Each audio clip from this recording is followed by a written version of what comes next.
guess where I am? Home. And if you have clicked on this video from not too far in the future, you're probably still in the same situation as me, which you well should be, by the way. In response to the never-ending spread of COVID-19, our government have had our schools shut down since around late March of 2020. For almost half a year, and for the entirety of a new semester, I've been studying through online classes from home. My opinion on it? I really can't say. I mean, it's one of those things where you absolutely can't have a say in it, especially in this context where these alternative learning methods are born out of self-isolation protocols set as means to get a pandemic under control.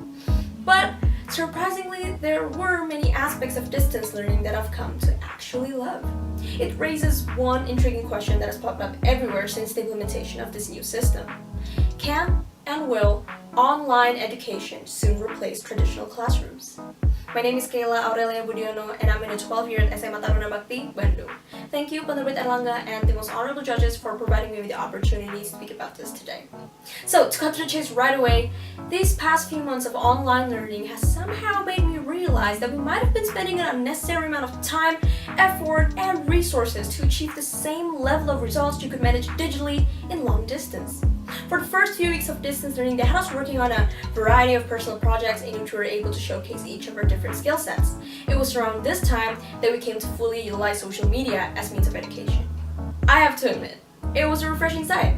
Every time you logged onto your social media, the creative works of your peers and classmates were the first thing to show up on your timeline.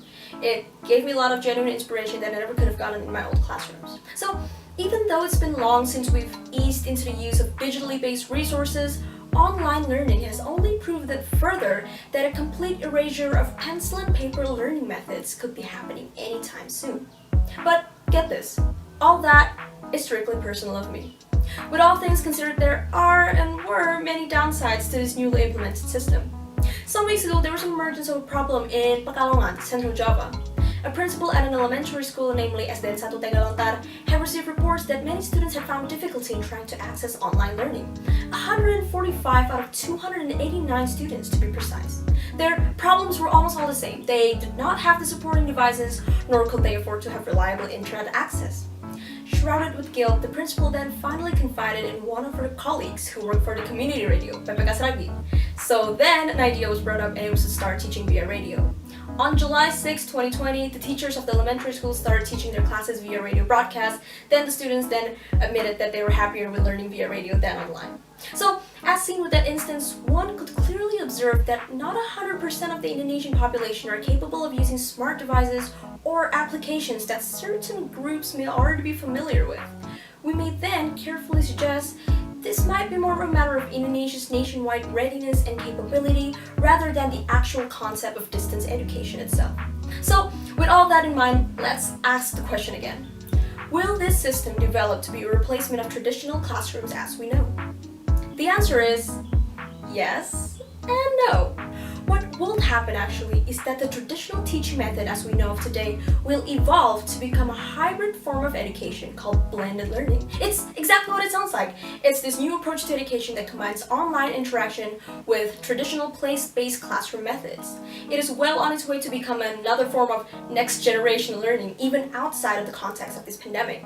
Stats from the USD and the CD has shown that 73% of educators reported an increase in student engagement, and 59% of students are more motivated to learn in a blended learning classroom. The implementation of this is then what we could call democratization of learning, something that we never managed to achieve with traditional methods. Education essentially becomes collaborative and open. This is the future of our new normal era. I find it both intriguing and intimidating how the future has so much changes in store for us, and if you're like me, you'll probably feel more or less the same way. But as a student, it is my duty to ensure that I stay well educated enough to contribute to society. It doesn't matter in what way or which method that is achieved through.